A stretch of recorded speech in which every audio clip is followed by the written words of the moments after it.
Ficus বেঞ্জামিনার যতগুলি variety রয়েছে তার মধ্যে সবচেয়ে টপ ভ্যারাইটি এই হোয়াইট ভ্যারাইটিটি।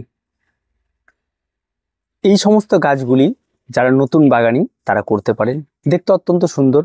আবার যে ইয়েলো ভ্যারাইটিটি রয়েছে সেটা যে খারাপ তেমনটা নয়, সেটাও কিন্তু অনেক বেশি সুন্দর।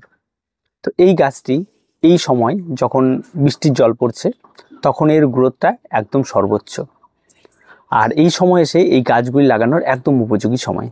যদি কেউ এই গাছ লাগাতে চান তাহলে এটা হচ্ছে একদম উপযুক্ত সময়। নার্সারিতে যান, গাছ ক্রয় করে নিয়ে আসুন। আপনার পছন্দ মতো জায়গা, যেখানে আপনার হয়তো জায়গাটাকে সাজাতে চাইছেন সেই জায়গাটাতে আপনি পছন্দ করুন এবং সেখানে বসিয়ে দিন। এই গাছগুলি ক্রয় করতে গেলে আপনার কাছে অন্তত 100 টাকা থেকে 150 টাকা দাম পড়বে, এর বেশি কিন্তু পড়বে না। তবে গাছগুলি সব নার্সারিতে যে অ্যাভেলেবেল সেটা হয় না, অনেক সময় পাওয়া যায়, অনেক সময় পাওয়া যায় না। গাছটার মূল যেটা বৈশিষ্ট্য সেটা হচ্ছে গাছটা সম্পূর্ণ রোগমুক্ত। এই গাছে কোনো রকম কোনো রোগ হয় না, না আছে এর পাতা ঝরা রোগ, না আছে এর হলুদ হয়ে যাওয়া, না আছে কোনো পোকার আক্রমণ ঘটা, কোনো রকম কোনো কিচ্ছু কিন্তু ঘটে না। একদম চির হরিৎ উদ্ভিদ, সারা বছর পাতা থাকে এবং সারা বছর পাতার গ্লেজটাই আলাদা রকম, অত্যন্ত সুন্দর। এবার এখন বিষয়টা হচ্ছে, যদি এই গাছটি কেউ করতে চান তাহলে তার মাটির মিশ্রণ খুব সিম্পল। এই সমস্ত গাছগুলি মাটির মিশ্রণ আমরা আগেও বলেছি, একদম 50% মাটি, 30% কম্পোস্ট, 20% বালি। এই যে একদম ওয়েল ড্রেনেজ মাটি তৈরি করুন আর গাছকে বসিয়ে দিন। তার সঙ্গে সঙ্গে অবশ্যই মাটিতে হাড় গুঁড়ো, শিংকুচি এই সমস্ত কিছু অ্যাড করবেন।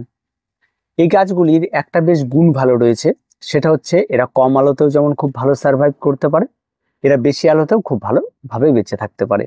যদি কম আলোতে এদের রাখা হয় তাহলে এদের গ্রোথটা একটু কম হয়, এটুকুই। আর যদি বেশি আলোতে রাখা হয় তাহলে এদের গ্রোথটা কিন্তু ভালো হয়। তবে এই গাছটি যে খুব ভালো মানে ফাস্ট গ্রোথ হবে এমনটা কিন্তু নয়, গাছটি খুব স্লো গ্রোথের গাছ। গাছটি যে হাই গ্রোথ হবে, অনেক বেশি তাড়াতাড়ি বেড়ে উঠবে এমনটা কিন্তু নয়, ঠিক আছে। গাছটি ধীরে ধীরে বাড়তে থাকে, আর বিশেষ করে বছরের এই বর্ষা ঋতুতে সবচেয়ে বেশি বাড়ে।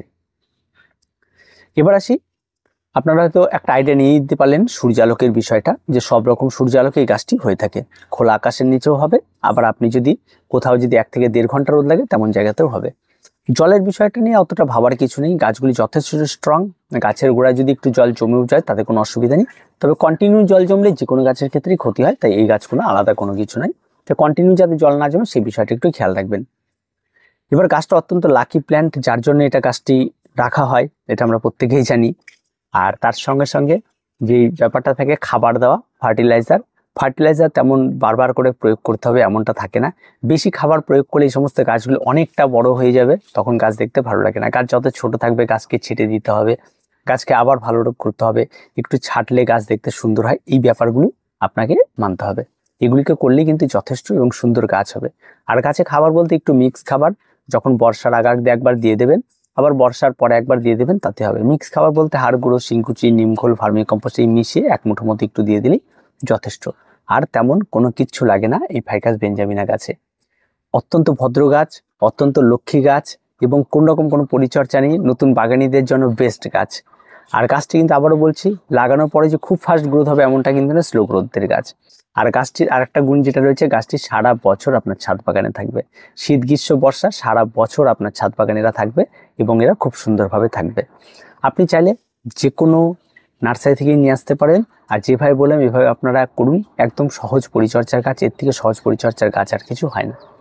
তার কিছু বলার নেই, আজকে এ পর্যন্তই।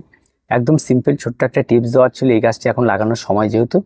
তো দেখা হচ্ছে পরবর্তী ভিডিওতে। প্রত্যেকে ভালো থাকবেন, প্রত্যেকে সুস্থ থাকবেন, আর চ্যানেলটিকে অবশ্যই সাবস্ক্রাইব করে রাখবেন। আর কারো যদি কোনো সমস্যা হয়ে থাকে এই গাছ নিয়ে, অবশ্যই কমেন্ট বক্সে কমেন্ট করবেন।